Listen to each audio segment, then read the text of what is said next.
नमस्कार दोस्तों, मैं अंकुर उपाध्याय स्वागत करता हूं आप सभी का एक बार फिर से अपनी नई वीडियो में।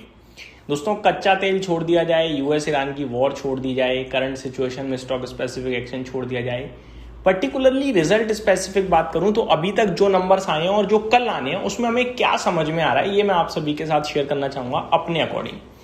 देखो, दो सरकारी बैंकों के नतीजे आए, bank of India, bank of Maharashtra.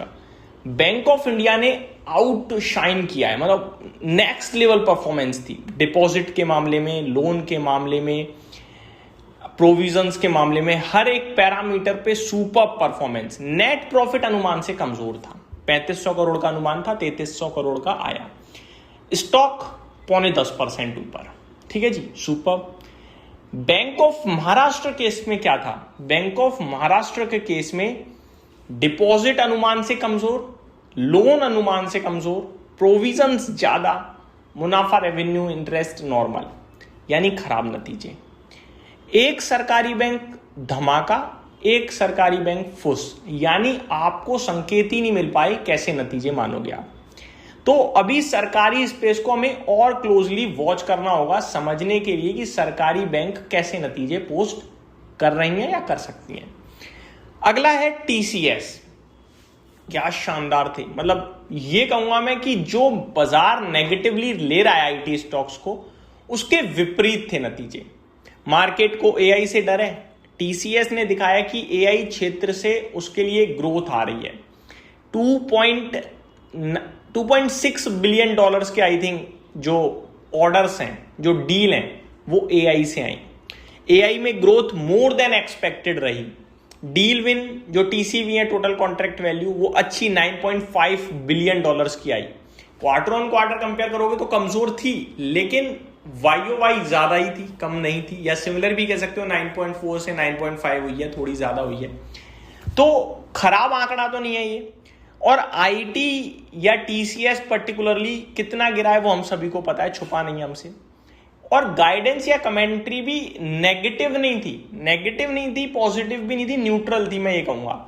लेकिन शेयर तो टूटा हुआ है ना, इसीलिए नतीजों के बाद एक गैप अप आया, बट टिक नहीं पाया ऊपर, वापस से नीचे आ गया, 1-8% ऊपर बंद हुआ है शायद।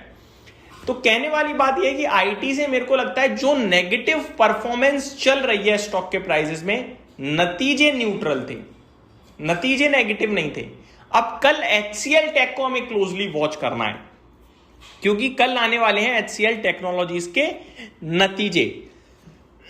शेयर की बात करूं, 18 के पीई पे है, सस्ता है, लेकिन आप ये कहो बहुत सस्ता है ना, ये बहुत सस्ता तब होता जब बाकी के शेयर्स न्यूट्रल होते। बाकी के शेयर तो बहुत टूट चुके हैं। आप इन्फोसिस को देखिए, विप्रो को देखिए, टीसीएस को देखिए, वो तो 15 के पीई पे चले गए। एचसीएल टेक तो फिर भी 18 है।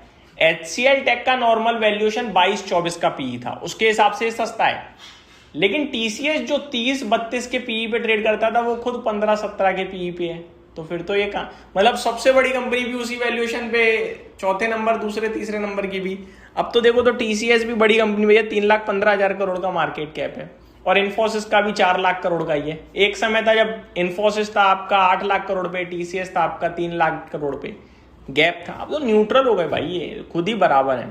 तो मेरे हिसाब से क्या है, आपको बस इतना समझना है कि आईटी टूटा बहुत है, लेकिन उतनी खराब परफॉर्मेंस है क्या, ये हमें देखना है।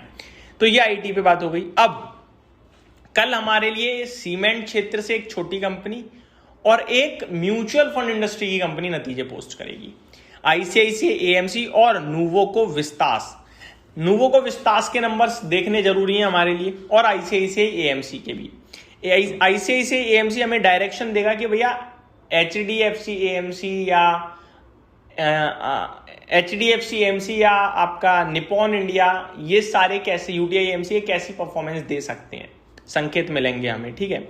वहीं अगर मैं आप सभी के साथ बात करूं दूसरी तरफ, तो नुवोको विस्तास से हमें एक छोटा मोटा, पूरा नहीं, छोटा मोटा अंदाजा मिलेगा कि भैया सीमेंट क्षेत्र कैसी परफॉर्मेंस दे सकता है। क्योंकि नुवोको विस्तास को देखकर हम बड़ी सीमेंट कंपनियां या बड़ी दिग्गज मिड कैप कंपनियों का अंदाजा नहीं लगाएंगे, हम बस सिर्फ एक मोटा मोटी लेवल पे सोचेंगे कैसे आ सकते हैं।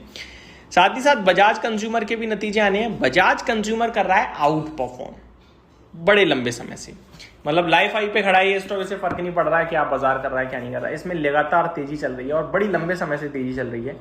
मैं यह चार्ट देख पा रहा हूँ करीब 2025 जून से तेजी चल रही है। जून 2025 में 170 रुपए का था, आज 600 रुपए का हो गया, 670 का हो गया, 700 के करीब। तो ये जो रैली चल रही है ना, ये बहुत तगड़ी है और ये भी और कैरी हो सकती है। वैल्यूएशन टर्म्स में देखो 45 का पी न्यूट्रल हो गया है, सस्ता नहीं बचा है ये, तो देखना होगा कैसा है। एक स्टॉक है डी मार्ट, रिटेल सेगमेंट से मेरे को इसके नंबर्स अच्छे ही लगे, खराब नहीं लगे। अब रिटेल अगर ये अच्छा कर रहा है तो विशाल मेगा मार्ट, वी मार्ट, इनको भी देखना होगा कैसे नंबर्स आते हैं। तो रिजल्ट सीजन में अभी तो देखो शुरुआत है, एक ही दिन हुआ है, लेकिन शुरुआत में जो समझ में आ रहा है वो मैंने डिस्कस किया। उम्मीद करता हूं जानकारी पसंद आई होगी। Thank you so much for watching this video. Have a great day guys.